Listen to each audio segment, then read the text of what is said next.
21শে August grenade হত্যা মামলা, এটা আপনারা জানেন যে আগে ট্রায়াল কোর্টের যে জাজমেন্ট ছিল, এই জাজমেন্টটা হাইকোর্ট ডিভিশনে যখন ডেথ রেফারেন্স আকারে শুনানির জন্য আসলো, তখন আসামিদের আপিলগুলো মঞ্জুর হয়, ডেথ রেফারেন্স রিজেক্ট হয় এবং as a whole all accused persons were একুইটেড।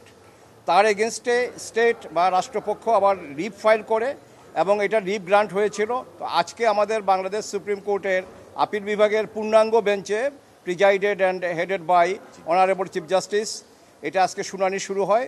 তো শুনানির শুরুতে আমি কোর্টের নোটিশে একটা জিনিস আনলাম, সেটা হলো যে এই মামলায় দুজন আসামি যারা পলাতক আছে, একজন হলো আপনার মাওলানা তাজউদ্দিন, আরেকজন হলো মোহাম্মদ হানিফ। তো ওনাদের ডেথ সেন্টেন্স ছিল। হাইকোর্ট ডিভিশনের জাজমেন্টে যদিও ওনাদেরকে খালাস বলে ধরে নেওয়া যায় এই জন্য, কারণ হাইকোর্টের রায় ছিল যে non appealing accused will also get the benefit of this judgment, অর্থাৎ তাদেরকেও খালাস গণ্য করা যায়, এটা আমরা আগে বলেছি।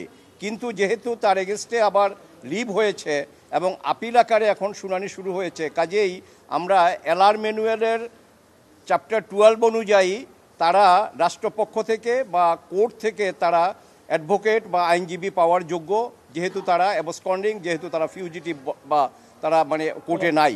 তো সেটা অনারেবল চিফ জাস্টিস মহোদয় এবং অন্যান্য মাননীয় বিচারপতি যারা ছিলেন, ওনারা এটাকে অ্যাকসেপ্ট করেছেন। অ্যাকসেপ্ট করে আমাকে বললেন যে নতুন করে যদি আমরা কাউকে আবার এখন অ্যাপয়েন্ট করতে যাই, তাইলে এই 26,000 পৃষ্ঠার পেপার বুক আবার তার পড়তে হবে, আমাদের মামলা ডিলে হবে। কাজে আমাকে দায়িত্ব দিয়েছেন যে আপনি ওই দুজনের পক্ষেও স্টেট ডিফেন্স হিসাবে আপনি নিয়োগ পেলেন এবং আপনাকে তাদেরটাও বলতে হবে। আমি যেহেতু অনারেবল চিফ জাস্টিস এবং মাননীয় বিচারপতি মহোদয়ের পূর্ণাঙ্গ বেঞ্চ ওনারা আমার উপরে দায়িত্ব দিয়েছেন, আমি অত্যন্ত আন্তরিকতার সাথে আমি এটা গ্রহণ করেছি এবং আমি আমার যেটুকু দায়িত্ব সেটা পালন করার জন্য আমি সচেষ্ট হব।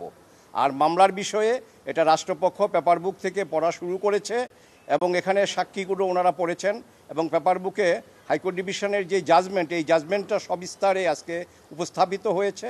লাস্ট যেটুকু আসলো সেটা হলো যে মুফতি হান্নান ছাড়া আরও যাদের স্বীকারোক্তি আছে, এই স্বীকারোক্তি মাননীয় আদালত বলেছেন যে এগুলো আমাদের দেখতে হবে এবং এগুলো আপনি আবার দেখে রেডি হয়ে আগামী বৃহস্পতিবার, আজকে বৃহস্পতিবার, নেক্সট 24 তারিখের বৃহস্পতিবারে মামলার পরবর্তী শুনানির তারিখ ধার্য করা হয়েছে।